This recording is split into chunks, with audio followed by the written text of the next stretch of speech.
What would you do if you walked in on a scene so disturbing between two people you love that it shattered everything you thought you knew about your family? The moment frozen in time, your breath caught in your throat, as your mind struggles to process what your eyes are witnessing. This isn't a hypothetical scenario. It's the nightmare Evelyn Harper lived through on a rain-soaked Tuesday evening in March. Have you ever discovered a secret that made you question your entire reality? The kind that makes you wonder if you ever truly knew the people closest to you? Perhaps it was a hidden message on a phone, a whispered conversation that wasn't meant for your ears, or a glance between two people that carried weight you couldn't decipher.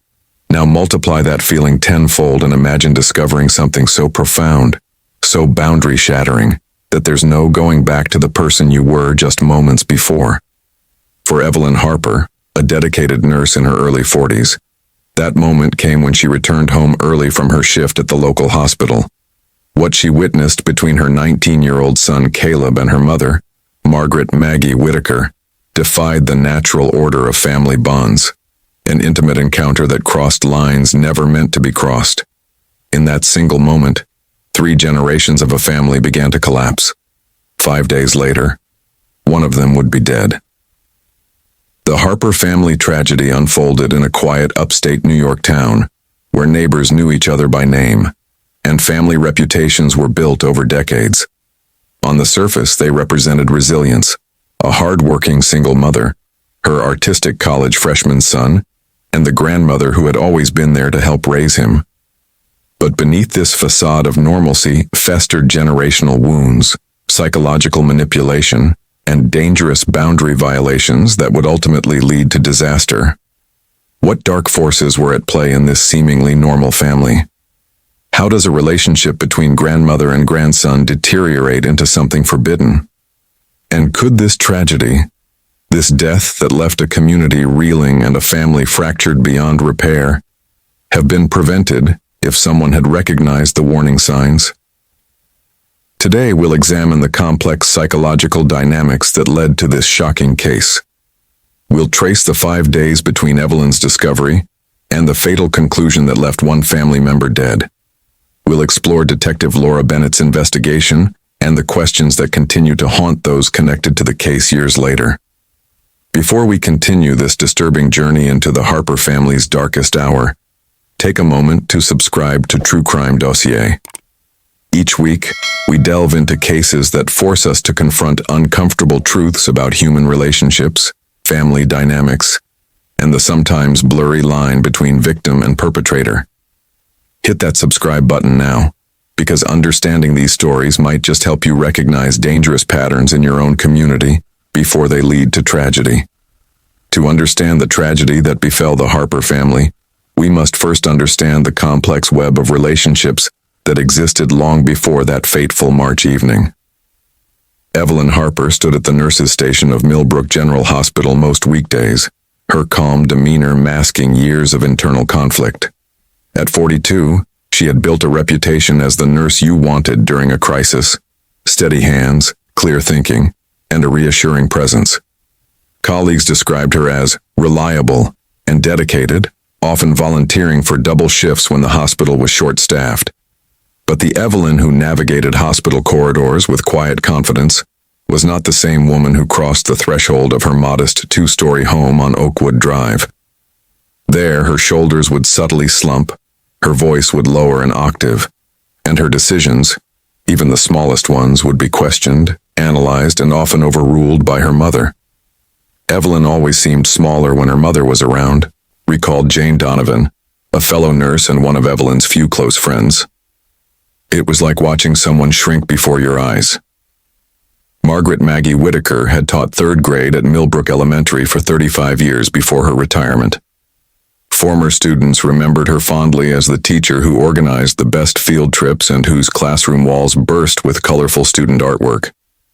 Mrs. Whitaker made you feel special, remembered former student Thomas Reed. She had this knack for making you believe you were her favorite, even though she made everyone feel that way. This public charm, however, concealed a different reality within the family home. When Maggie moved in with Evelyn and Caleb after her retirement, just temporarily, she had insisted, the power dynamics shifted dramatically. What began as helpful suggestions about household management evolved into a complete takeover. Maggie dictated meals, controlled finances, and inserted herself into every decision regarding Caleb's upbringing. It wasn't outright abuse, Detective Bennett would later note in her case files. It was more insidious, constant criticism disguised as concern, love used as a weapon, and a masterful ability to make Evelyn doubt her own perceptions. Caught between these two strong-willed women was Caleb Harper, a thoughtful 19-year-old freshman at Hudson Valley Arts College. With his lanky frame, disheveled dark hair, and tendency to wear the same paint-stained jeans for days, Caleb embodied the stereotype of the brooding artist. His professors noted his exceptional talent, but worried about the darkness that pervaded his work. His compositions were technically brilliant but disturbing, said Professor Elena Katz, his advanced drawing instructor. Recurring themes of entrapment, distorted family figures, and these strange, almost suffocating domestic scenes. I wondered what was happening in that boy's mind. What was happening was a psychological tug-of-war. Evelyn, determined not to replicate her mother's controlling behavior, often overcompensated by maintaining emotional distance from her son. Maggie, sensing this gap, stepped in to fill it, offering the warmth and attention Caleb craved, but at a price. Maggie created dependencies, explained Dr. Rebecca Chen, a psychologist who later consulted on the case. She positioned herself as Caleb's emotional anchor, his confidant, his biggest supporter, while subtly undermining his relationship with his mother. Classic triangulation. This dynamic played out against the backdrop of Millbrook, New York, population 3,842, according to the faded welcome sign at the town limits. Main Street featured the expected small-town staples: a diner where waitresses knew regular customers' orders by heart, a hardware store that still maintained handwritten receipts, and a library housed in a converted Victorian home. Rolling hills surrounded the town, with modest family farms dotting the landscape. The Harper home sat on the eastern edge of town, a 1970s colonial with white siding and green shutters that needed repainting. Neighbors described it as well-kept but tired-looking, much like many homes in a community where economic prosperity had gradually waned over decades. Inside those walls, 3 generations of Harper women had created a delicate ecosystem of resentments, dependencies, and unspoken rules. Evelyn's childhood had been marked by Maggie's impossible standards, a perfectionism that left lasting scars.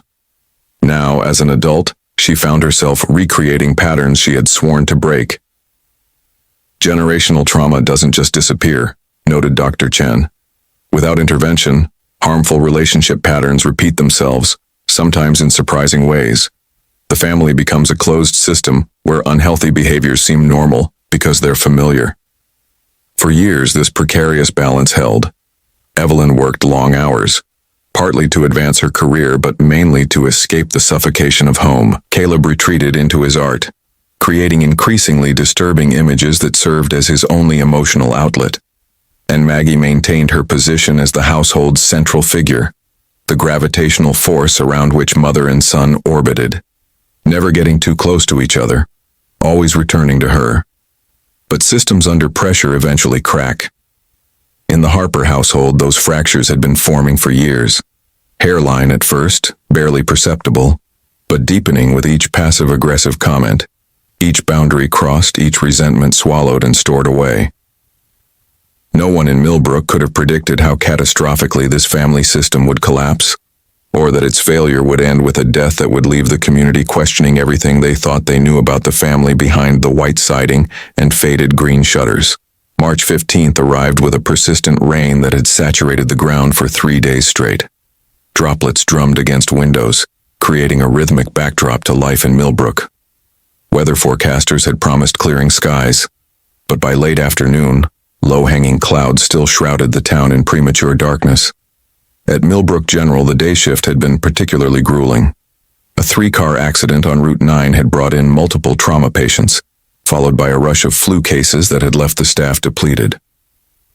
When Dr. Richardson noticed Evelyn's pale complexion and the slight tremor in her usually steady hands, He suggested she head home early. "You've been pulling doubles all week," he said. "We can manage. Take care of yourself for once."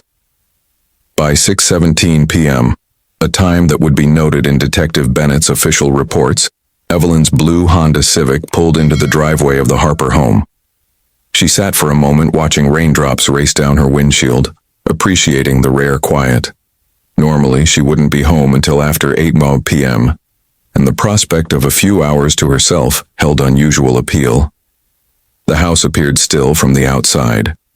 Maggie's silver Buick was parked in its usual spot, and a single lamp illuminated the living room window. Evelyn assumed Caleb was at the studio on campus, where he often worked late on his projects. Perhaps, she thought, she might even have an evening without her mother's constant commentary. The front door creaked as it always did, a sound Evelyn had meant to fix for years. She stepped inside, the familiar scent of Maggie's cinnamon potpourri greeting her. She removed her rain-soaked jacket and hung it on the wooden coat rack, her movements deliberately quiet. That's when she heard it, soft murmurs coming from the living room, interspersed with what sounded like gentle laughter. Evelyn recognized Maggie's distinctive tone, but the other voice surprised her. Caleb was home after all. There was something unusual about their exchange, an intimacy in the hushed quality that made Evelyn pause. In her 16 years as a nurse, she had developed an intuition for when something wasn't right. That same sense now prickled at the back of her neck. She moved down the hallway, her nursing shoes silent against the carpeted floor. The murmuring continued, uninterrupted by her presence. As she approached the living room entrance, the voices became clearer, though still hushed. "You understand me in ways no one else does," she heard Caleb say, his voice carrying a vulnerability Evelyn rarely heard when he spoke to her. "We've always had a special connection," Maggie replied, her tone honeyed in a way that sounded foreign to Evelyn's ears. "Your mother could never appreciate your sensitivity the way I do." Evelyn stepped into the doorway, and the scene before her crystallized into a moment that would alter 3 lives forever. Caleb and Maggie sat close together on the floral sofa, their bodies angled toward each other. Maggie's hand rested on Caleb's thigh, not in the casual way of a grandmother, but with an unmistakable possessiveness. Their fingers were intertwined, heads bent close together as if sharing a precious secret. Most disturbing was the look in their eyes, a charged connection that transcended any appropriate family bond. They were so absorbed in each other that several seconds passed before they registered Evelyn's presence. "What is this?" The words escaped Evelyn's lips as a strangled whisper. The room froze. Caleb jerked back as if burned, his face draining of color. Maggie, however, maintained her composure, though her fingers tightened briefly on Caleb's hand before releasing it. "Evelyn, you're home early," Maggie said, her voice steady but cool. "Caleb and I were just having a heart-to-heart." "A heart-to-heart?" Evelyn's voice rose sharply. "Is that what you call this? What I just saw between you two?" Caleb stood abruptly, his lanky frame seeming to fold into itself. "Mom, it's not. We weren't—" "Don't," Evelyn cut him off. "Don't lie to my face. I saw you. Both of you." The confrontation escalated rapidly. Words that had festered for years suddenly found voice. Accusations of manipulation, betrayal, and stolen affection flew across the room. Maggie's defense shifted quickly to offense, reminding Evelyn of her many failings as a mother, her emotional unavailability, her perceived coldness toward her only child. "He needs someone who truly understands him," Maggie declared, her posture rigid with indignation. "You've always been too busy, too distant." Caleb, caught in the crossfire, withdrew both physically and emotionally. He pressed himself against the wall, eyes darting between the 2 women who had defined his existence. When he finally fled upstairs, neither woman immediately followed, both too consumed by the battle raging between them. Dr. Chen would later describe this moment as a catastrophic boundary violation, with profound psychological implications. What Evelyn witnessed wasn't just inappropriate. It was a form of emotional incest that had likely been building for years, she explained. The discovery didn't create the dysfunction. It merely exposed the depth of distortion that had occurred in this family's relationships. For Evelyn, that rainy Tuesday evening marked the collapse of everything she thought she understood about her family. For Caleb, it represented exposure of a relationship that had gradually crossed into forbidden territory. And for Maggie, it signaled the potential loss of the control she had maintained for decades. None of them could have predicted just how devastating the aftermath would be. The Harper home transformed overnight from a functioning household into a Cold War zone. Doors that rarely closed now remained shut. Meals became solitary affairs, taken in separate rooms or at staggered times to avoid interaction. When paths did cross in hallways or the kitchen, gazes dropped, bodies stiffened, and words remained unspoken. Detective Bennett's investigation would later reveal through text messages and journal entries that these 5 days between the confrontation and the tragedy represented a critical psychological breakdown for all three family members. Caleb retreated completely into his bedroom, emerging only when necessary. His professors at Hudson Valley Arts College noted his absence from classes, unusual for a student who, despite his quiet nature, rarely missed a day. His roommate, who shared studio space with him, reported receiving disturbing sketches via text message during this period. They weren't his usual style, Marcus Jeffries told investigators. Caleb typically created these intricate, detailed compositions, but these were chaotic, violent, just black slashes across the page. When I asked if he was okay, he just texted back, "Nothing will ever be okay again." On campus, Caleb's art professor became so concerned after receiving a particularly graphic submission, a self-portrait with the eyes gouged out, that she contacted the college counseling center. By then, it was too late. Meanwhile, Maggie maintained a facade of normalcy that bordered on the theatrical. Neighbors reported seeing her gardening in the front yard, waving cheerfully as they passed. She continued her weekly bridge game at the community center, and even volunteered to organize the spring fundraiser for the local library. She seemed utterly normal, said Eleanor Whitman, a longtime friend. When I asked about Evelyn and Caleb, she mentioned they were both busy with work and school. She even brought her famous lemon bars to our meeting. The woman was acting as if nothing had happened. But private moments told a different story. Security footage from Millbrook Liquors captured Maggie purchasing 3 bottles of vodka during this period. Unusual for a woman who publicly claimed to enjoy only the occasional glass of sherry. The checkout clerk recalled her hands trembling so badly she dropped her credit card twice. For Evelyn, these 5 days became a cycle of shock, rage, shame, and guilt. She called in sick to the hospital for the first time in 5 years, unable to focus on patients while her own family collapsed. She alternated between wanting to protect Caleb from Maggie's influence and feeling repulsed by what she had witnessed. I kept replaying it in my mind, she later told Detective Bennett, trying to convince myself I'd misinterpreted what I saw, but I knew. Deep down, I knew exactly what was happening. Her friend Jane described receiving frantic phone calls from Evelyn at odd hours. She was disintegrating, Jane recalled. One minute she'd be sobbing about Caleb. The next she'd be raging about her mother. Then she'd suddenly question if she was overreacting. It was like watching someone's reality fragment in real time. Throughout the community, whispers began circulating. The Harper family's sudden withdrawal from regular activities raised eyebrows.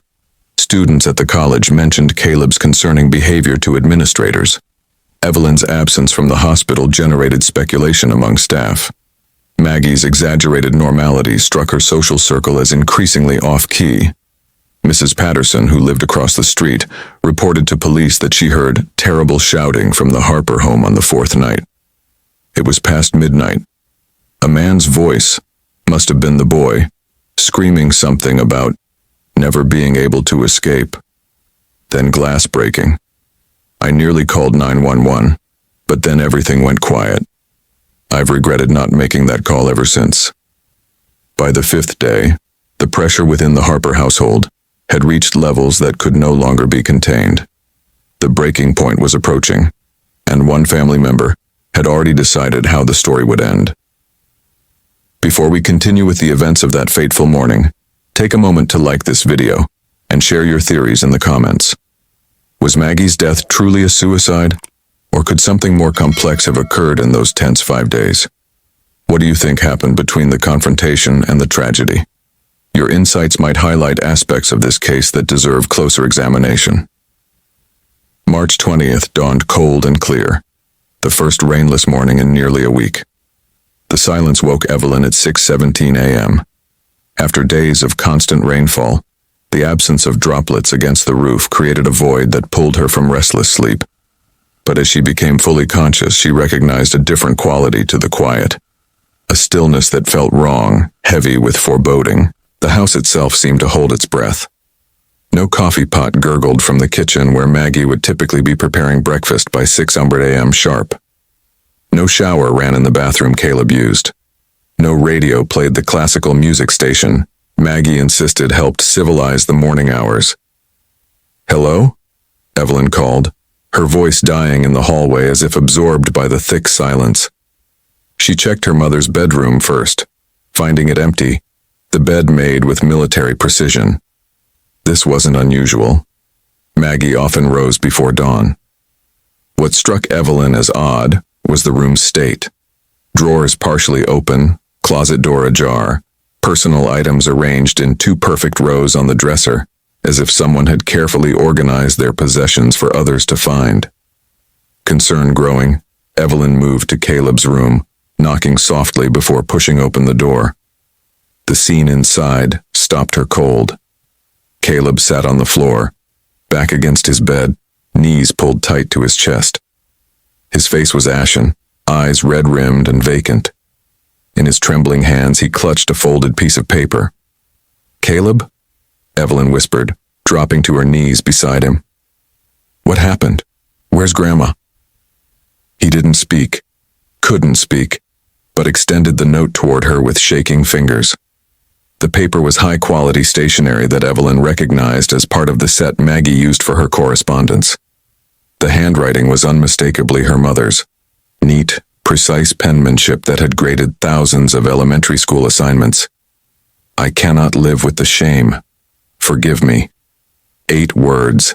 A life distilled to 8 final words. "Caleb, where is she?" Evelyn's voice hardened with fear.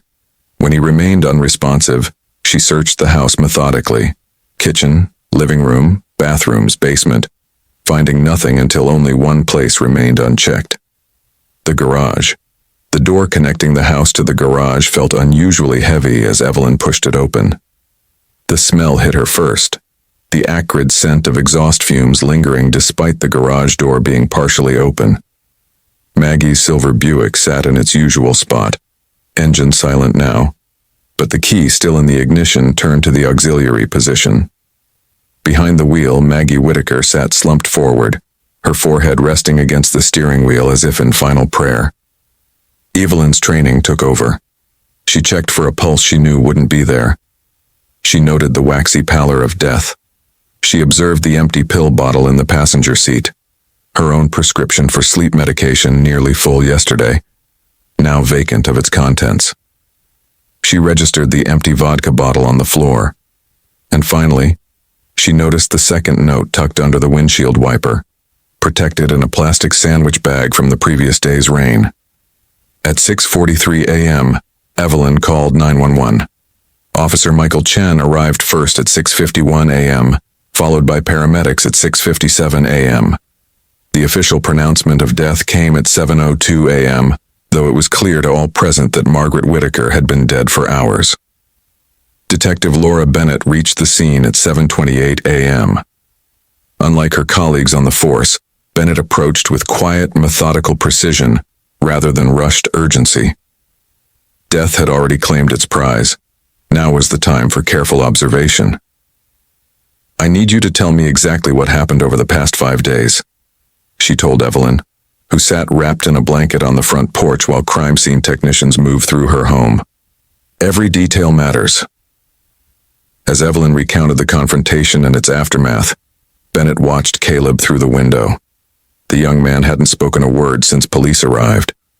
He stared at his hands as a female officer attempted to question him, his only movement the occasional violent tremor that passed through his body. The immediate investigation yielded more questions than answers. Why had Maggie chosen that night? What did the second note, still sealed in evidence, contain? Why had she left the garage door partially open? Was it a last-minute hesitation, or an intentional act to prevent carbon monoxide from reaching the house where her grandson slept?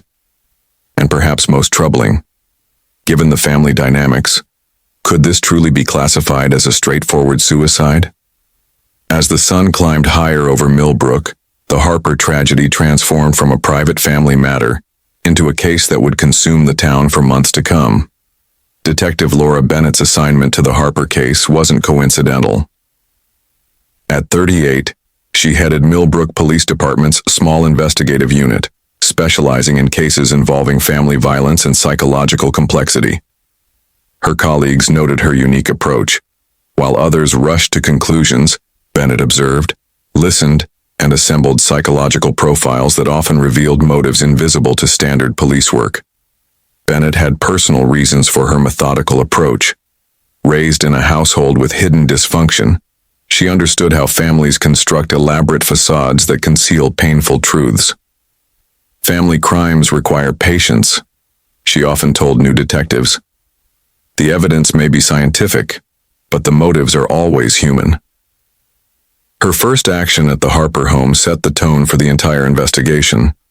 Rather than immediately focusing on Maggie's body, she spent 30 minutes simply observing the house, noting the perfectly arranged shoes by the door, the meticulous organization of kitchen cabinets, the conspicuous absence of family photos in common areas. This house tells a story of control, she wrote in her initial notes. Everything has its place, but emotional connections appeared deliberately minimized. The forensic evidence painted a clear timeline of Maggie's final hours. The autopsy confirmed death by carbon monoxide poisoning, accelerated by a toxic combination of vodka and sleeping medication. Toxicology showed blood alcohol content of 0.16, twice the legal limit for driving, plus levels of zolpidem consistent with ingesting at least 8 pills. Time of death was estimated between 2:30 and 3:45 a.m. The physical evidence supports suicide, medical examiner Dr. Wilson informed Bennett. But I've been doing this 30 years, and something about this scene feels staged, too perfect if that makes sense. Bennett understood exactly what he meant. The garage showed signs of meticulous preparation. Maggie had placed towels at the base of the garage door to trap carbon monoxide, positioned her body carefully in the driver's seat, and even angled the rearview mirror to display her face, as if ensuring she would be immediately recognizable to whoever found her. Most telling was her clothing choice. Her best blue dress, freshly pressed, with her teacher's pin from Millbrook Elementary prominently displayed. She dressed for her own discovery, Bennett noted. This was a performance as much as an exit. The investigation expanded outward from the house. Bennett conducted over 30 interviews in the first week alone, constructing a psychological map of the Harper family dynamics through the observations of neighbors, colleagues, and acquaintances. Caleb's art professor provided copies of his increasingly disturbing work from the previous months. His final submission, delivered digitally the night before Maggie's death, depicted a young man submerged in water, held down by hands that seemed both to drown and embrace him. Evelyn's friend Jane shared text exchanges showing Evelyn's deteriorating mental state throughout the 5-day period, including one message sent at 1:14 a.m. on the night of Maggie's death. I can't keep living like this. Something has to change. Neighbors described overhearing multiple arguments, including Mrs. Patterson's account of the shouting on the 4th night. The boy was screaming that he couldn't breathe, that she was killing him slowly. I assumed he meant his mother, but now I wonder. The investigation's most chilling element emerged when technicians recovered a voicemail from Maggie's phone, recorded at 11:47 p.m. on the night she died. It was a message she'd left for herself, a practice her friends said she'd maintained for years as a way to think aloud about problems. Bennett played the recording for the first time in her office with the door closed. They'll be better without me, Maggie's voice began, startlingly clear and composed. Evelyn never recovered from my methods. I thought I was creating strength, but I only taught her to hide her feelings. And Caleb... Here. Her voice softened. I've done something unforgivable with Caleb. I recognized his need for affection and exploited it. I filled the gaps his mother left, but I filled them with myself in ways that were inappropriate. A pause, then. I've created a prison for both of them. My death will be their freedom. Evelyn will finally become the mother she should be, and Caleb, my beautiful, damaged Caleb, perhaps he can learn to create art that isn't shadowed by our secrets. This is my final lesson to them. Some mistakes cannot be undone. They can only be ended. The voicemail's existence complicated the already complex case. While it supported the suicide ruling, it also revealed Maggie's explicit acknowledgement of an inappropriate relationship with her grandson, confirming Evelyn's account of what she'd witnessed. After 3 weeks of investigation, Bennett drafted her final report. The official cause of death: suicide. The contributing factors: acute depression triggered by exposure of inappropriate family dynamics. But Bennett's private notes told a different story. Official ruling: suicide. But this case represents the culmination of decades of psychological manipulation and emotional abuse.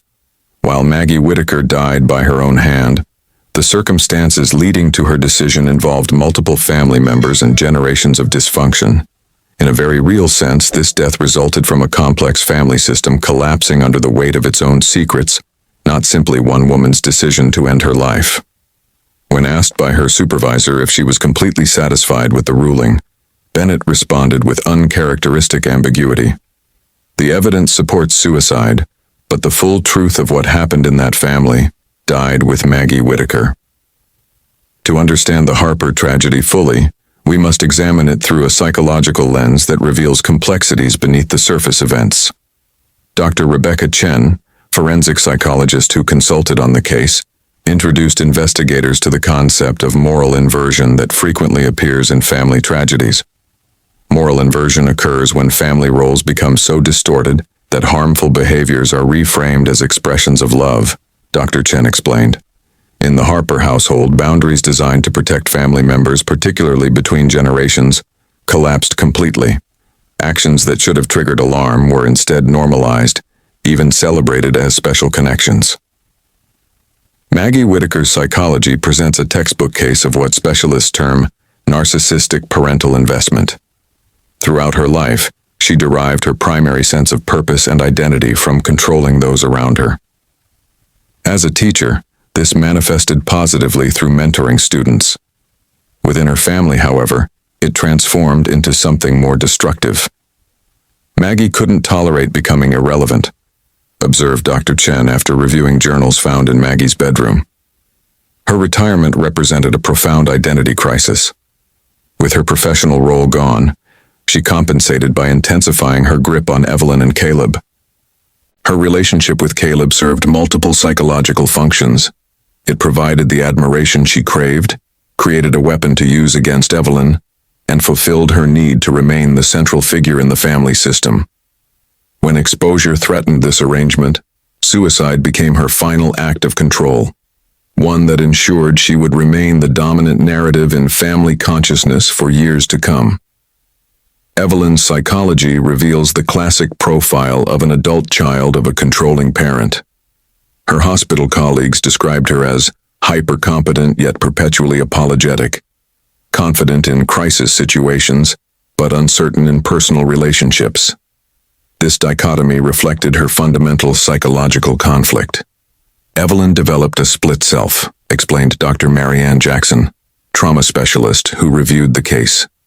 Her professional identity allowed her competence and authority, while her personal identity remained frozen in a childlike state of submission to her mother.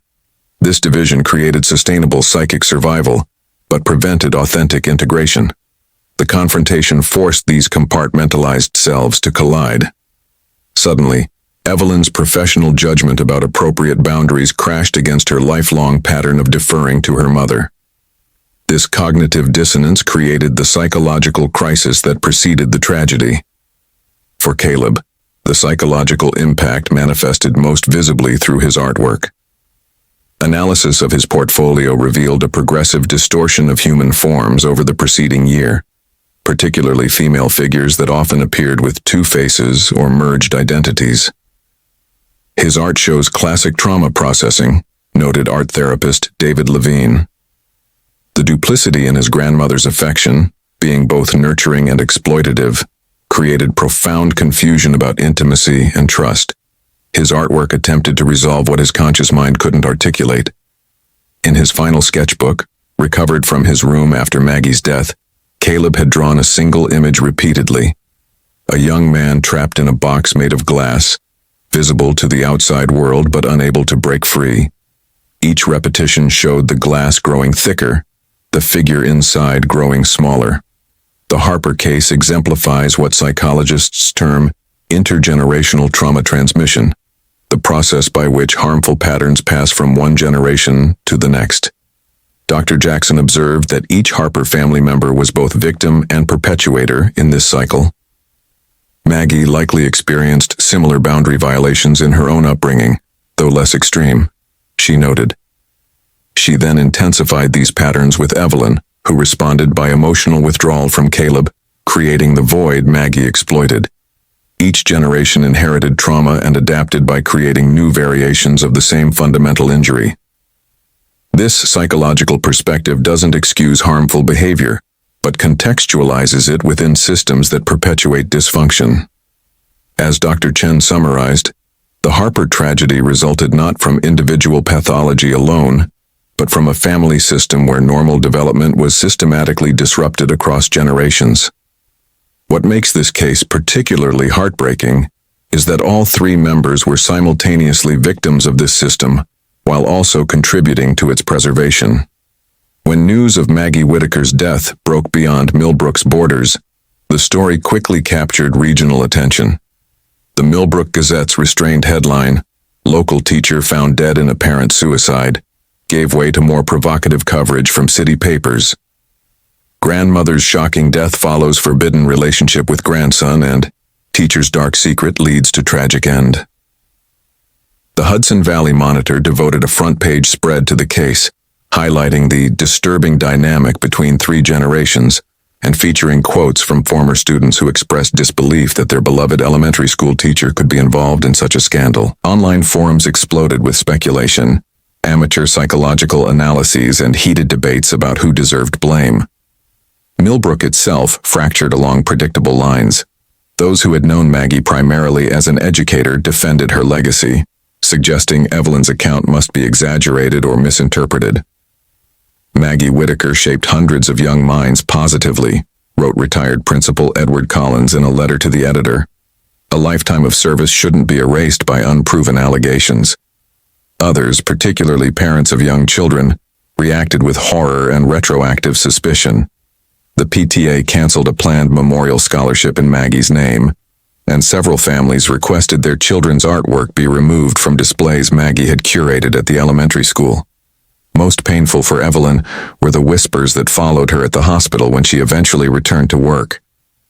"People looked at me like I was both victim and perpetrator," she later told a support group for families affected by suicide. "They wondered if I'd invented the story, if I'd somehow caused my mother's death, or if I'd failed to protect my son. Sometimes they wondered all three simultaneously." Throughout the media frenzy, Detective Bennett maintained a steadfast commitment to the family's dignity. She refused interviews with tabloid outlets and corrected sensationalized narratives when possible. When pressed by reporters about lurid details, she consistently redirected focus to the broader issues at stake. "This case isn't about satisfying public curiosity," Bennett told journalists at her only press conference. "It's about understanding how family systems can deteriorate when boundaries collapse and communication fails. What happened in the Harper household exists on a spectrum of family dysfunction that touches many homes, though rarely with such dramatic consequences." Bennett's approach influenced how mental health professionals incorporated the case into public education efforts. Dr. Chen collaborated with local schools to develop programs on healthy family boundaries. The Millbrook Community Health Center established a support group, specifically for adults navigating complex relationships with controlling parents. The most valuable outcome would be prevention, Dr. Chen noted in a community forum. If families recognize these patterns early and seek help, tragedies like the Harper case might be avoided. The warning signs were present for years before that final week. They just weren't recognized as dangerous. For Millbrook, the case became a mirror reflecting uncomfortable truths about how communities often observe troubling family dynamics, but hesitate to intervene. As one neighbor admitted, "We all saw how controlling Maggie was, how withdrawn Caleb became. We just never imagined it would end this way." In the months following Maggie's death, the physical distance between Evelyn and Caleb grew to match their emotional separation. The house on Oakwood Drive, once filled with tension but at least occupied by family, stood empty by summer, a for sale sign swaying in the front yard. Evelyn relocated first, accepting a position at a hospital in Rochester, nearly 100 miles from Millbrook and its whispers.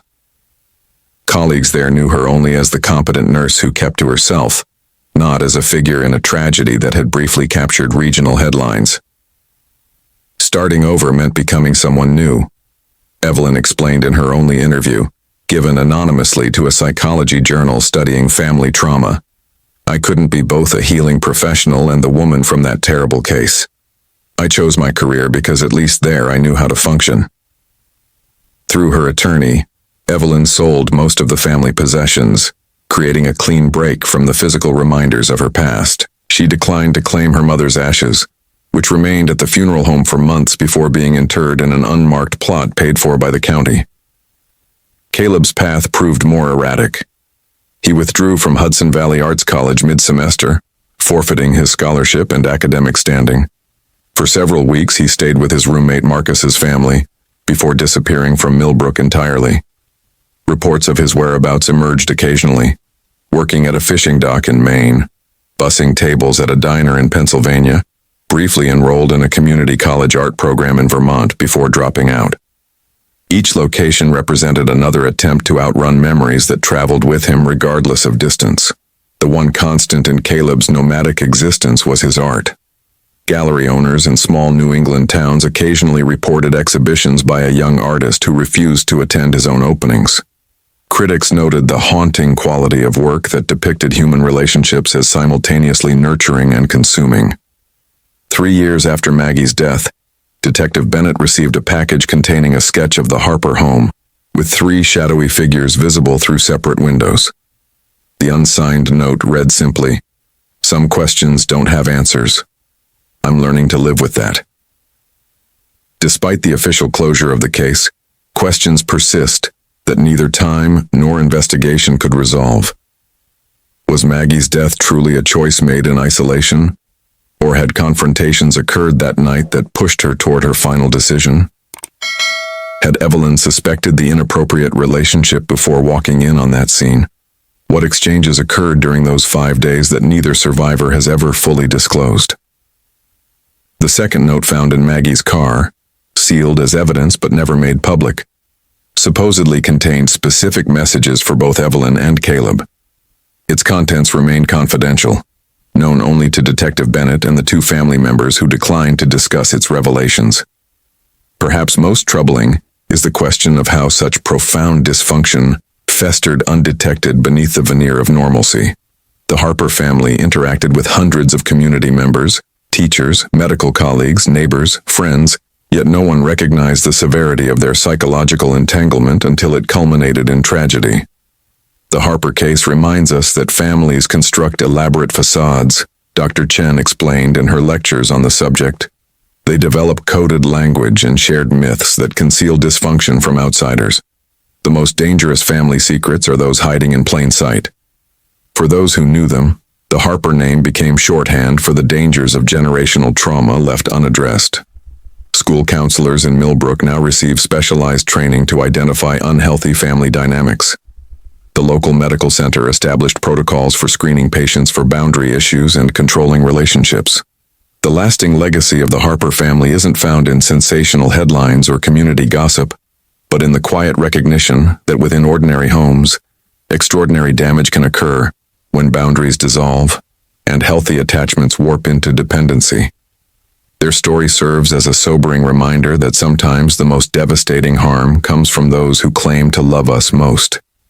The Harper family tragedy reveals truths far more universal than its specific circumstances might suggest. Their story exposes how easily harmful patterns can hide behind closed doors, concealed by routine and respectability. As we conclude this examination, consider the families in your own community, perhaps even your own, and ask yourself what warning signs might be going unnoticed. If this case has resonated with you, share your thoughts in the comments below. What family dynamics struck you as familiar? What warning signs do you believe others should watch for in their own relationships? Your insights might help someone recognize concerning patterns before they escalate into crisis. The Harper case offers several crucial lessons that transcend this specific tragedy. First, healthy boundaries aren't luxuries, but necessities. When roles blur between parent, child, and grandchild, when one person's emotional needs consistently override another's, the foundation for psychological harm solidifies. These boundaries require constant maintenance through clear communication and respect. Second, isolation intensifies dysfunction.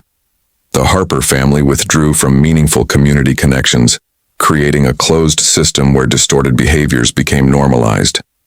External perspectives, friends, teachers, colleagues, might have identified concerning patterns earlier had they been granted genuine access to the family's inner workings. Third, mental health support remains stigmatized despite its critical importance.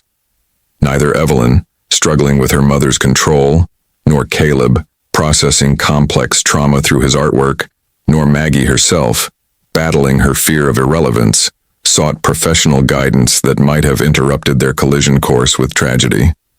Perhaps most importantly, the Harper case demonstrates that intervention comes too late when we wait for catastrophe. The subtle shifts in a family's dynamics, a teenager's increasingly disturbing artwork, a grandmother's excessive control, a mother's emotional withdrawal, require attention long before they culminate in headlines. Detective Bennett remarked in her final case notes, "The most devastating crimes leave no visible evidence until their final act. They occur in incremental boundary violations, in small surrenders of autonomy, in the quiet submission to unhealthy power dynamics, all committed by those who claim love as their motivation." As we close this examination of one family's collapse, look around at the households that seem most normal, most functional, most enviable. Consider what might exist beneath carefully constructed appearances. What secrets might be hiding in the families around you? And more importantly, what courage might be required to bring those secrets into the light before they claim another victim?